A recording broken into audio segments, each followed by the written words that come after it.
رفتیم تا به روستای اونار واقع در 90 کیلومتری اردبیل رسیدیم. منطقه خوش آب و هوا آرمیده در دامن سبلان.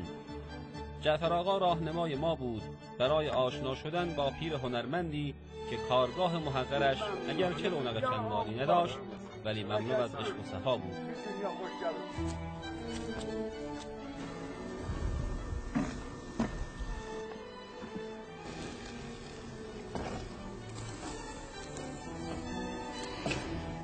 از بابام یاد گرفتم، یعنی این ایرث پدری ماست. یعنی جدن در جد این کار بود. جد دیگه. خب چقدر درآمد داری از این کار؟ معلوم نمیشه، هرچی خدا میرسانه، یعنی روزی دیگه. راضی هستی از شغلت؟ آره، چرا ناراضی هستم. آقای زمانزاده پیرمرد اوناری 74 سال داره و بیش از 50 ساله که به شغل سفالگری مشغوله. او تنها سفالگر سنتی کار استان اردبیل است که به کار خویش عشق می‌ورزد. میگوید تا جایی که یادش میآید همیشه زودتر از آفتاب بیدار شده است، در حالی که همه در خوابند او برای آوردن خاک رس به کوه می‌رود.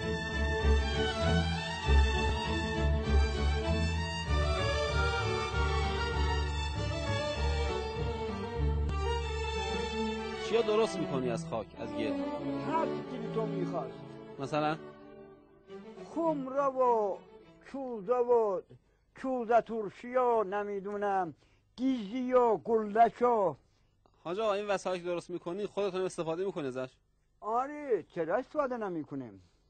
قدیم ها گفتن کوزه گر از کوزه شکسته آب میخوند، اما من از اون کوزه گران نیستم. هر چی خوبش در میارم میبرم خونه.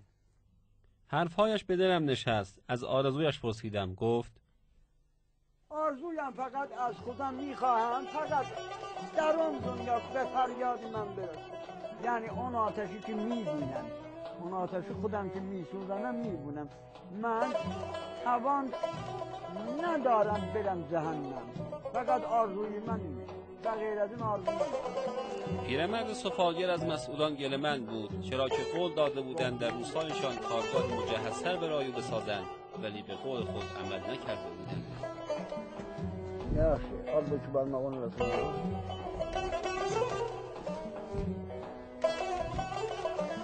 فکر نمی کردم سفالگری هم به این سختی باشه.